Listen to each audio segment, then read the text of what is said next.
The French town of Auxerre looked ordinary at the turn of the 20th century. Narrow cobblestone streets, quiet cafes, children running with wooden toys. But in one of those homes, behind a neat stone wall, grew a boy who did not fit the peaceful picture. His name was Marcel Petiot. From the outside, Marcel seemed like any other child. Dark hair, pale skin, polite enough when adults were watching. But those who spent time near him noticed something strange. He never laughed the way other children did. He didn't run with joy or play with curiosity. Instead, he watched. He watched people the way a hunter watches prey. Silent, calculating, waiting. Teachers said he was intelligent. He could answer questions quickly and remembered things easily.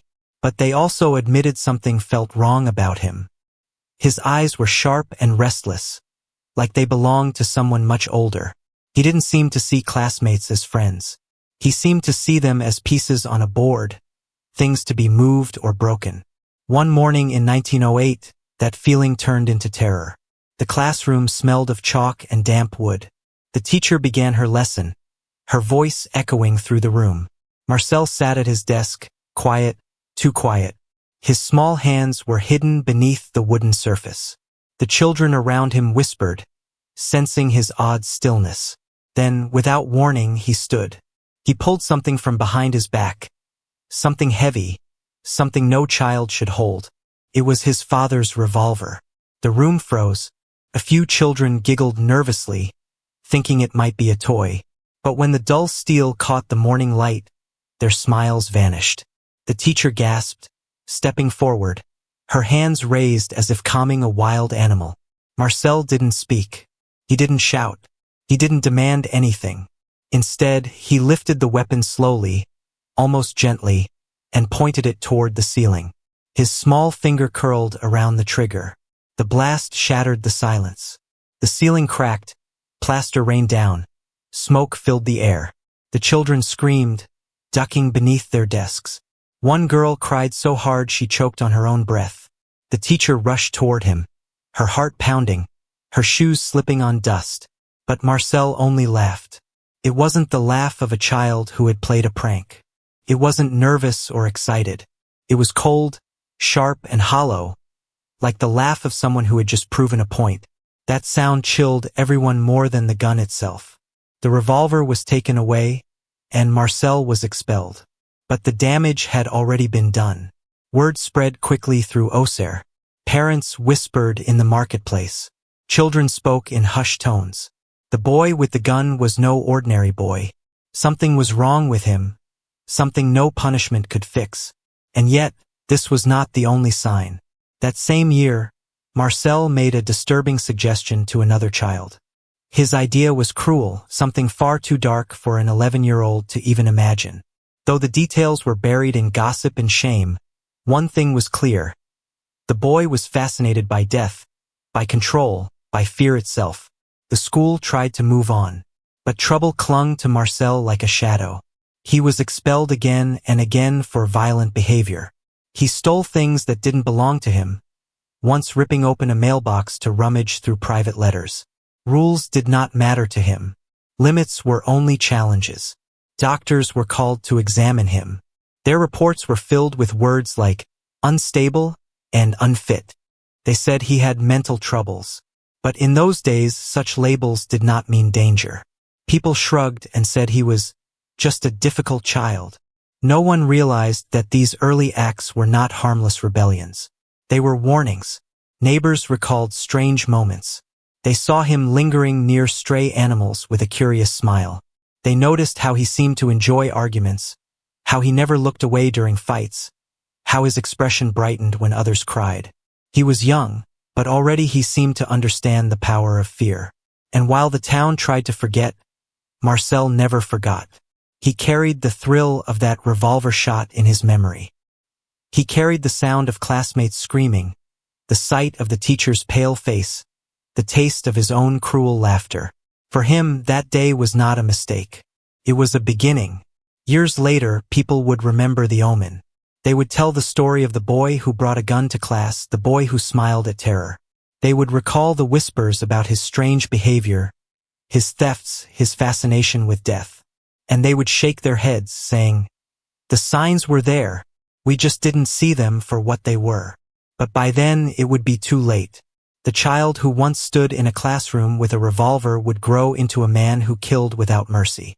The strange boy of Auxerre would one day earn a name that made even the bravest shiver: Dr. Satan.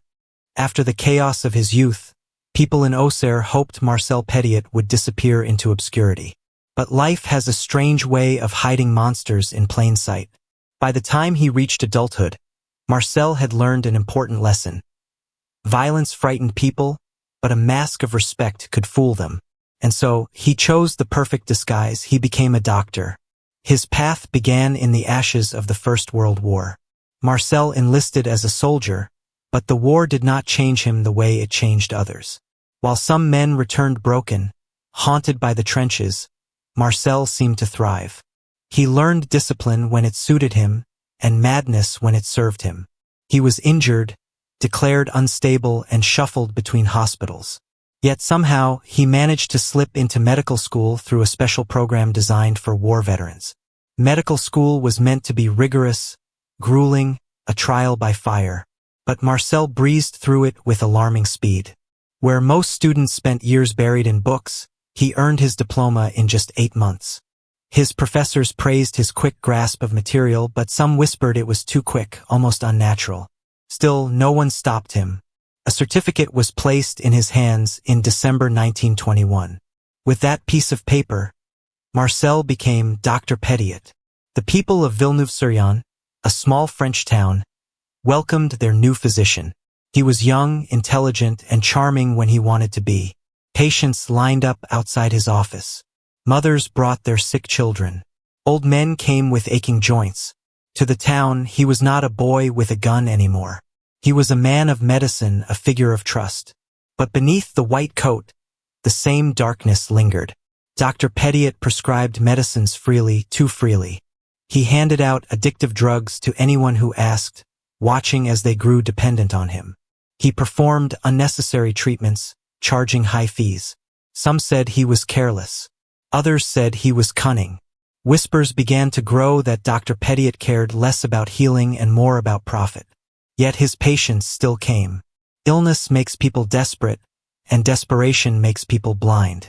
They ignored the strange flicker in his eyes when he touched a scalpel. They ignored how his smile never warmed, only stretched too wide. The title doctor protected him like armor. Who would suspect a healer of cruelty? One day, a woman named Louise Delaveau vanished. She was last seen visiting Petiot. Neighbors watched him struggle with a heavy trunk, loading it into his car under cover of night. Weeks later, a trunk was pulled from the Seine. Inside were the dismembered remains of a woman. The town murmured, suspicion grew, but nothing came of it. The case was dropped, the whispers faded, and Petiot remained free.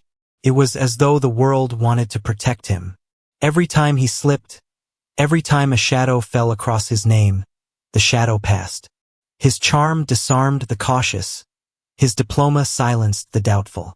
He wore the mask of a physician so well that people forgot the warnings of his youth. And Marcel knew this. He understood the power of appearances. A white coat, a polite bow, a calm voice. They were stronger than any weapon. Where the revolver once made children scream, the stethoscope now made adults trust. But behind closed doors, he was the same boy who had laughed in that classroom years before. He enjoyed control. He enjoyed watching fear. When a patient sat across from him, trembling as he wrote a prescription, he felt the same thrill he once felt holding a gun. The difference was simple. Now no one dared to stop him. As the years passed, his reputation grew. He moved easily among the townspeople, sometimes even charming women with his sharp wit. But scandal followed him closely. In 1927, he was elected mayor of Villeneuve-sur-Yonne. A year later, he was accused of theft. Then came more charges: fraud, corruption, even drug dealing. Each time he slipped through the cracks. Each time his mask saved him.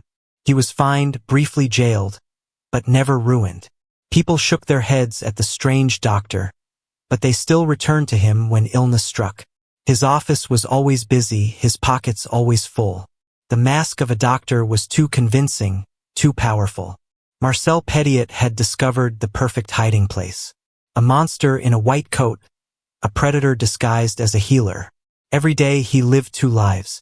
One was the life of Dr. Petiot, respected physician, shaking hands, signing papers, curing colds. The other was the life of Marcel, the boy who had once aimed a revolver at the sky, who had never stopped hungering for control, for fear, for death. The town did not see it yet. To them, he was still only a doctor, strange, yes, but useful. They had no idea that this physician's cover was not just a disguise. It was a weapon. And one day, that weapon would unleash horrors greater than anyone could imagine. By 1926, the town of Villeneuve-sur-Yonne was used to the strange ways of Dr. Marcel Petiot. Some said he was too generous with medicine. Others whispered that he was greedy and corrupt. But still, people kept coming to him because when illness struck, the doctor was often the only hope. That year, a woman named Louise Delaveau walked through his door. She was young, troubled, and she trusted him. No one knows what they spoke about or what promises he made. What is known is simple. She was never seen alive again. For weeks, the town buzzed with questions. Where had Louise gone? Her friends remembered her visiting the doctor. Neighbors remembered seeing her near his home. And then there was the trunk. One night, several villagers saw Petiot struggling with a heavy object. It was a large trunk, far too heavy for one man to carry with ease. He dragged it, sweating, toward his car. He loaded it clumsily into the back, glancing around as though making sure no one was watching. But people were watching. They whispered, uneasy, but they said nothing aloud. Who would dare accuse the town doctor of something terrible? Days later, the trunk was found floating in the Seine. Inside were the dismembered remains of a woman. The river had given up its secret. The body was too broken to be certain, but many believed it was Louise. The whispers grew louder. People recalled the sight of the doctor and his trunk. They recalled how Louise's visits to his office had become more frequent, and how she had spoken of private meetings with him. The suspicion was heavy, almost undeniable. Yet somehow the case faded into silence. Authorities investigated, but nothing stuck. There was no direct proof, no witness who dared point a firm finger. Petiot denied everything, standing tall and calm, his eyes cold but convincing. And just like that, the storm passed. The town tried to move on, but unease lingered in the air. Mothers warned their daughters not to be alone with the doctor. Men avoided his gaze in the streets. And yet, Petiot continued his practice. His office remained open, patients still lined up, and he still wore the white coat of trust. Behind that coat, though, Marcel was learning. He was learning how easy it was to hide behind respectability. He was learning how people doubted their own instincts when faced with authority. He had killed, and the world had looked away. The disappearance of Louise was not just a crime. It was a test, and Petiot passed it. He now understood that he could take life without consequence. All it required was patience, charm, and a mask of innocence. The revolver from his childhood had frightened too openly. The trunk, the river, and the silence of neighbors, these worked better. Years later, survivors would look back on this moment and shiver. They would say this was where the doctor crossed the line from corruption to murder. This was when he discovered that killing could be done quietly, carefully, in the shadows. But in 1926, the town chose denial. People convinced themselves that maybe it wasn't Louise. Maybe the trunk was just coincidence. Maybe the doctor was strange, but not a killer. These maybes were easier than facing the truth. And so life continued. The river carried its secrets away. The whispers faded, and Marcel Petiot grew bolder. Behind closed doors, he no longer thought of himself as a simple doctor. He thought of himself as something greater, something untouchable. He had power over life and death, and no one could stop him. He had tasted freedom from consequence, and it was intoxicating. Louise's absence became just another shadow in the history of Villeneuve-sur-Yonne. But for Petiot, it was much more. It was the beginning of a pattern, a dark hunger that would grow with every year. What started with a single trunk in the river would soon multiply into basements filled with bodies, rooms filled with smoke, and a house that neighbors would call a chamber of horrors. But back then, no one could see the future. They only saw a respectable doctor, a man with a kind smile, a man who knew how to make people feel safe. And that was the cruelest trick of all. Because the town did not know it yet, but the monster had already chosen his path.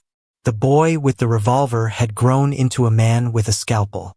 And Louise Delaveau was only the first of many to vanish into his dark world. Paris in the 1940s was a city under chains. German soldiers marched in the streets. Fear crept into every home. People whispered behind closed doors, hiding their words from Nazi ears. For many, the only dream was escape. Escape from a city that no longer felt like theirs. Escape from the eyes that hunted them.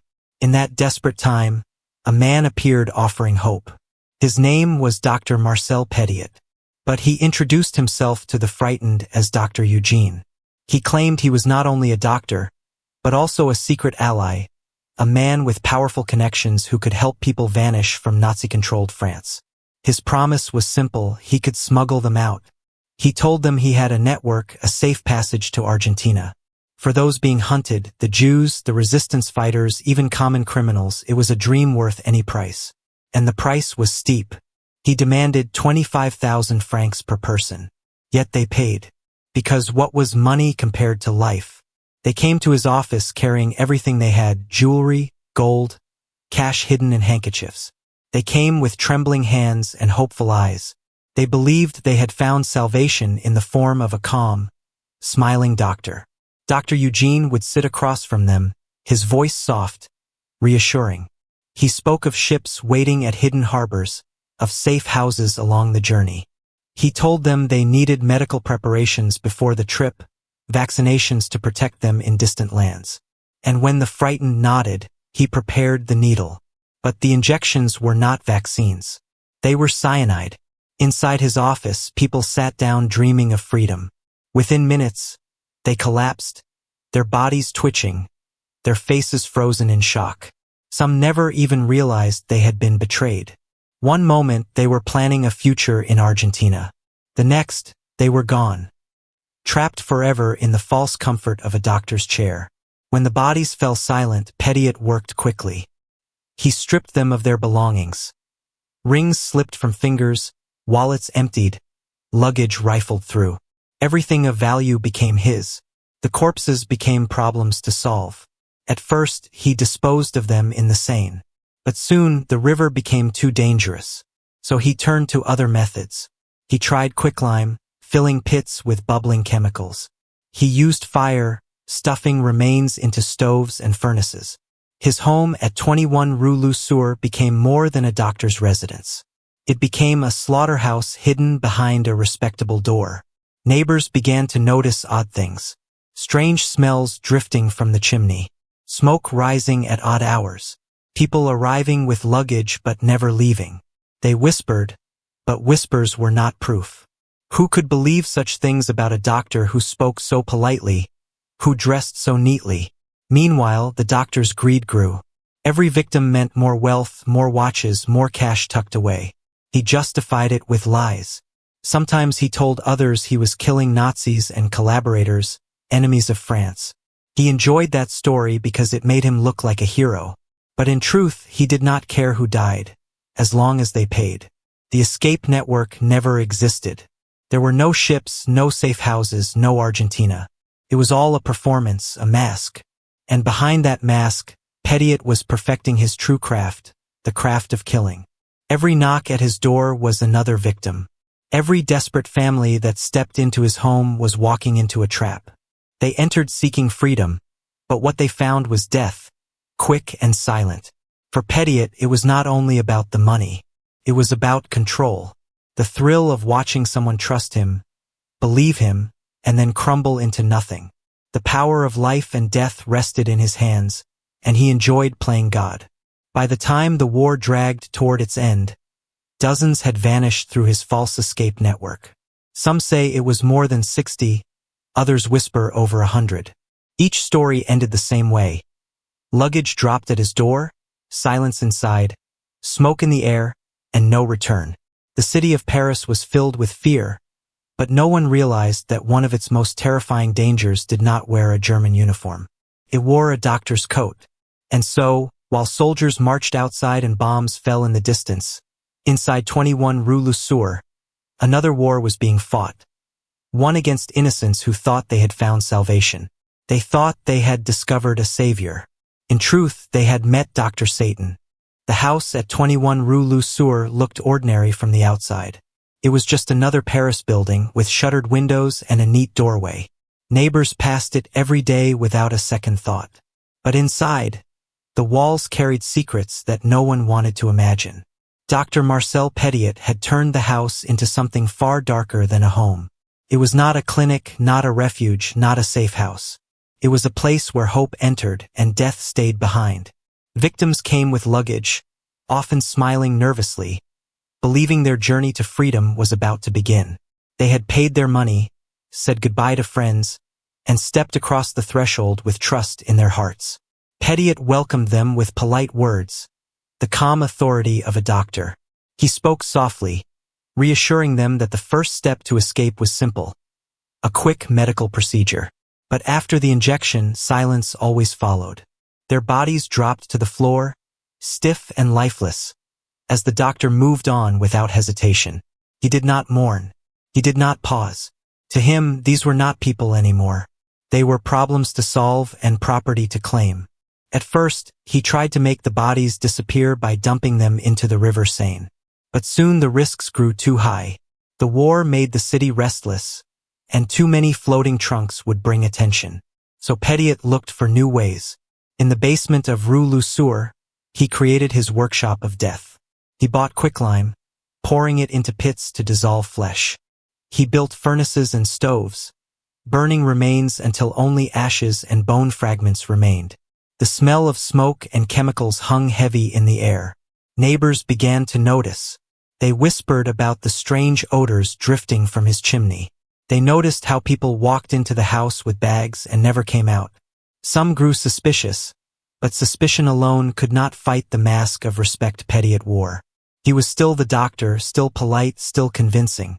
And in a city where everyone already feared the Nazis, few dared to investigate further. Inside the house, the evidence piled up. Suitcases stacked in corners. Coats and shoes left behind. Jewelry locked away in drawers. It was as if the house itself had become a graveyard of belongings, each object telling the story of someone who had believed in a lie. The basement was the worst. Dark, damp, filled with pits of lime and shadows of smoke. Here, Petiot worked without fear of interruption. He cut, burned, buried, and erased.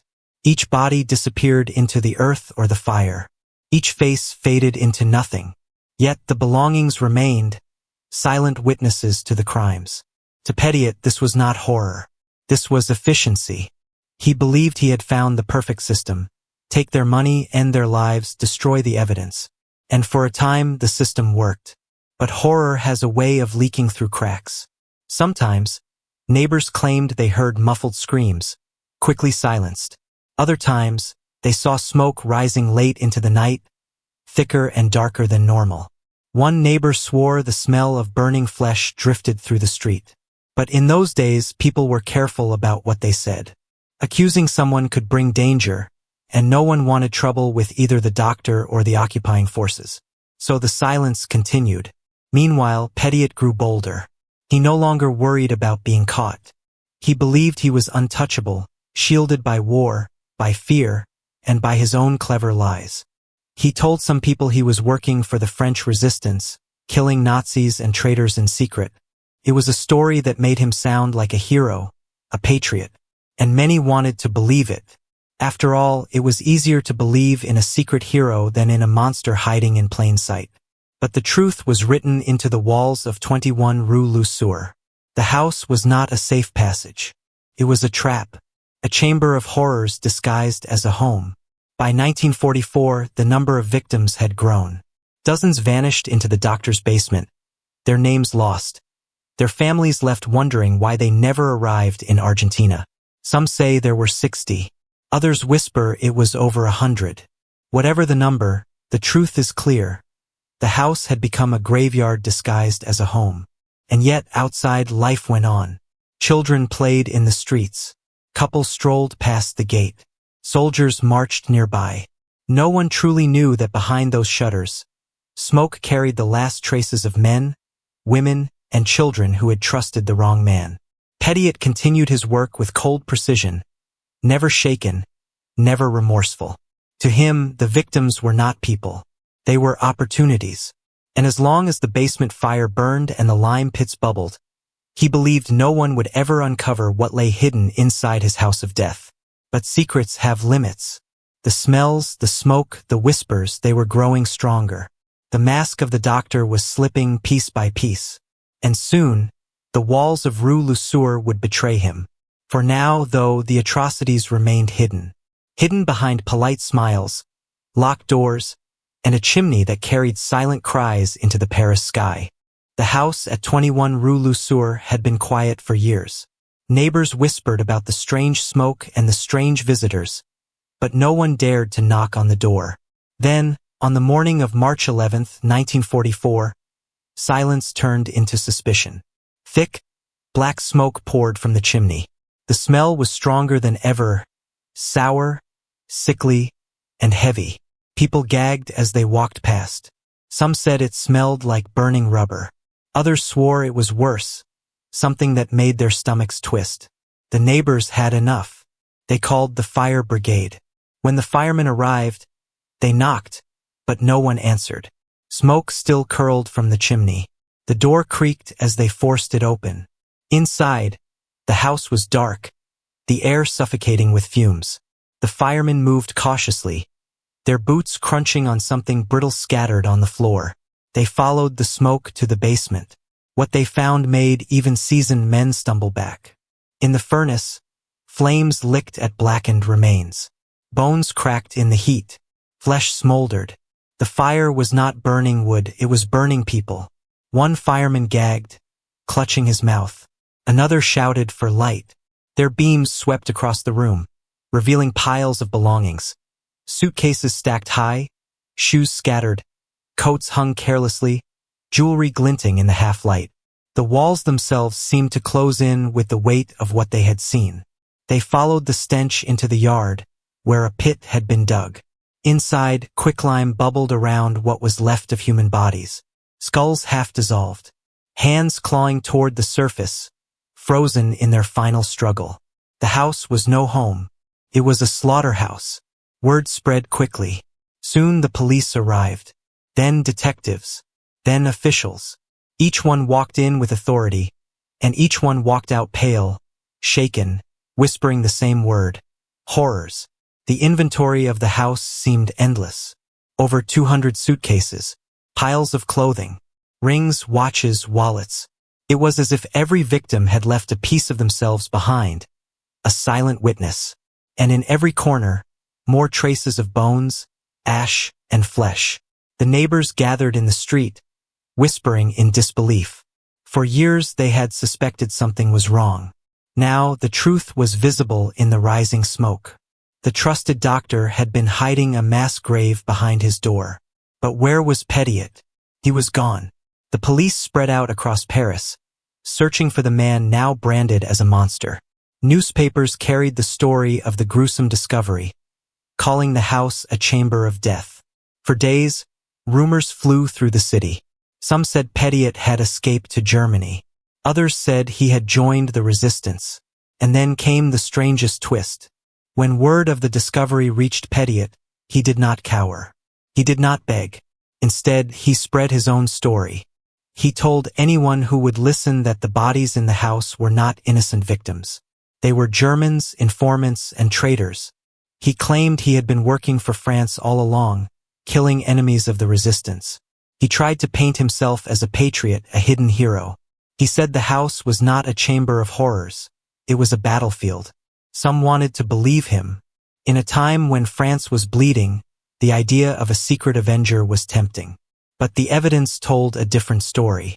The piles of suitcases, the jewelry, the money, these were not the trophies of a patriot. They were the spoils of a predator. Still, Petiot's mask was powerful. He had worn it for years, and even now some were fooled. He grew a beard, took on disguises, and moved among the city like a shadow. He lived in hiding, slipping between safe houses, pretending to be a refugee, sometimes even pretending to be a soldier. But the city was watching. His face was on posters. His name was on lips. Every day he remained free, the fear grew. If a man like that could walk the streets unnoticed, then no one was safe. The discovery at 21 Rue Le Sueur had torn away the mask, but Petiot was still playing the game. He still denied the truth, still spun lies, still convinced some that he was a friend, not a monster. Yet deep down, Paris knew. The smoke, the bones, the screams swallowed by the basement walls. They told a story too clear to deny. Dr. Marcel Petiot was no hero. He was no patriot. He was a killer who had hidden behind the word doctor. And now the city itself had betrayed him. For years, his atrocities had been hidden. Now they were burning in the open, and the hunt for Dr. Satan had begun. After the horror inside 21 Rue Le Sueur was revealed, Paris could no longer ignore the truth. The newspapers called the house a chamber of death. The police described it as the work of a monster. Neighbors whispered the name Dr. Satan. And yet, the man behind it all, Marcel Petiot, was nowhere to be found. When the firemen and police stormed his house, Petiot had already vanished into the chaos of wartime Paris. The city was crawling with German soldiers, resistance fighters, collaborators, and criminals. Among these shifting masks, Petiot found his hiding place. He grew a thick beard, changed his clothes, and carried false papers. Sometimes he called himself Henri. Other times he used the name Captain Valéry. He even pretended to be a soldier in the French resistance, blending into the shadows of men who were truly risking their lives for freedom. He was not a man running in fear. He was a man enjoying the game. For months, Petiot moved across the city like a ghost. He stayed with friends, slept in secret rooms, and whispered lies to anyone who questioned him. To one group, he was a doctor helping the resistance. To another, he was a patriot hunted by the Germans. Each mask fit perfectly because Petiot had practiced deception his whole life. But no matter what disguise he wore, the city was closing in. Posters with his face spread across walls and alleyways. Police patrols whispered his name. Families of the missing demanded justice. Everyone knew the horrors of his house, and everyone wanted him caught. Yet still, he slipped away. The liberation of Paris in August 1944 brought hope and freedom. Crowds cheered as German troops fled the city. The resistance walked proudly through the streets. But hidden among them was a man whose crimes had nothing to do with war and everything to do with greed. Petiot moved in the celebration unnoticed, the same way he had always moved, calm, confident, hidden by his mask. For a while, he even worked openly. He joined a resistance group wearing their armband, carrying their weapons. He pretended to hunt traitors, all while being the worst traitor of all. His lies were so deep that some even trusted him again, believing the rumors that the victims in his basement had been collaborators or spies. But the truth was too heavy to bury. The piles of suitcases, the ashes of bodies, the silent screams left behind in his house, these were not the trophies of a patriot. They were the proof of a predator. And slowly, people began to see past his mask. The net tightened. On October 31st, 1944, Petiot made a mistake. He walked into a Paris metro station, dressed in his disguise, beard covering his face, but still carrying himself with the pride of a man who believed he was untouchable. A policeman noticed him. Something about his eyes, his walk, the way he glanced around, it was enough. The officer approached, cautious but firm. Petiot hesitated, then tried to talk his way out, spinning another story, another lie. But this time it didn't work. His face was too well known. His crimes were too great. He was recognized. In the busy metro station, surrounded by strangers who had no idea who they were passing, the hunt ended. Dr. Marcel Petiot, the man who had promised freedom and delivered death, was finally in chains. When the news spread, Paris exhaled. The fugitive mask was gone. The monster behind the disguise was caught. But fear remained. How could a man like that walk unnoticed for so long? How many times had people passed him on the street without knowing the devil stood beside them? Even in his capture, Petiot seemed amused. He smirked during questioning. He spun more stories, claiming again that his victims were Nazis and traitors. He wanted the world to believe he was a hero, not a killer. But the city remembered the smoke. The neighbors remembered the stench.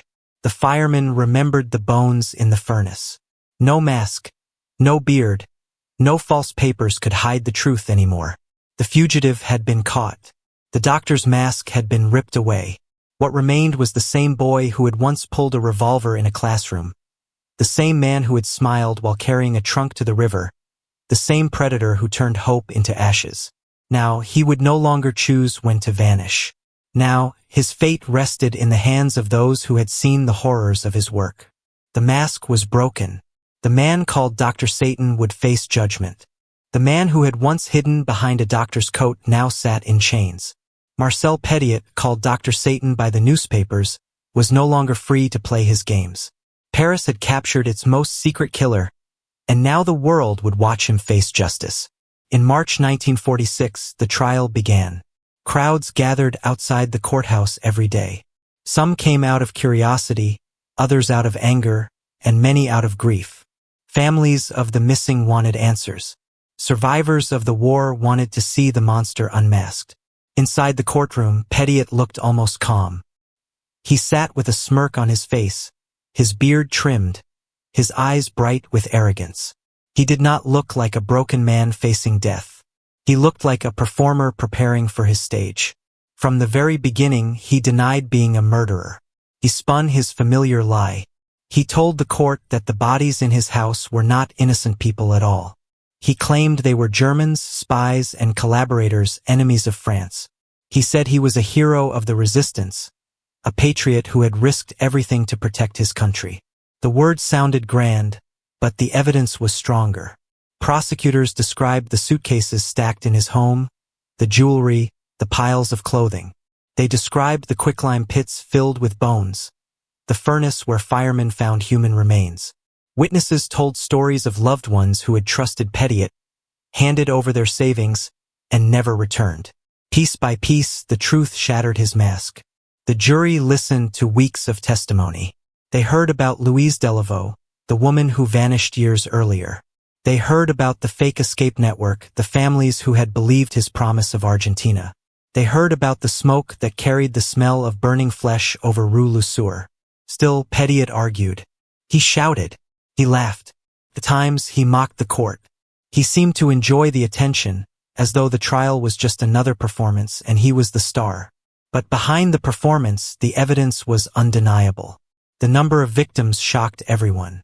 Officially, he was charged with 27 murders. The court believed he had killed far more, perhaps over 60, maybe even 100, but only 27 could be proven. Still, even one was enough to reveal the monster he truly was. When the verdict came, the courtroom went silent. The jury found him guilty. The judge sentenced him to death. For the first time, Petiot's smile faded. The date was set, May 25, 1946. On the morning of his execution, the prison was heavy with silence. Guards walked him down the corridor toward the guillotine. Some said he still carried himself with arrogance. His head held high, as if he wanted to face death the way he had faced life, without fear. Others whispered that he looked pale, his steps slower than before. The guillotine stood ready in the courtyard, its blade gleaming in the cold light of dawn. A small crowd of officials and witnesses gathered, their breaths forming clouds in the morning air. When asked for his final words, Petiot sneered. He said, "Gentlemen, I am a traveler going to my death. Bon voyage." Then he was strapped to the wooden board. The blade rose, and in a single swift motion, the life of Marcel Petiot ended. The man who had fooled a town, who had built a chamber of horrors in Paris, who had hidden behind the mask of a doctor, was gone. News of his death spread quickly. Families of the victims wept, some with sorrow, some with bitter relief. Neighbors whispered that the street finally felt clean again. And in history, his name was sealed forever. Not as a doctor, not as a hero, but as Dr. Satan, the killer who preyed on hope during one of the darkest times in France. The story of Marcel Petiot is not only about murder. It is about how evil can wear a mask, how trust can be twisted into a weapon, how desperation can blind people to danger.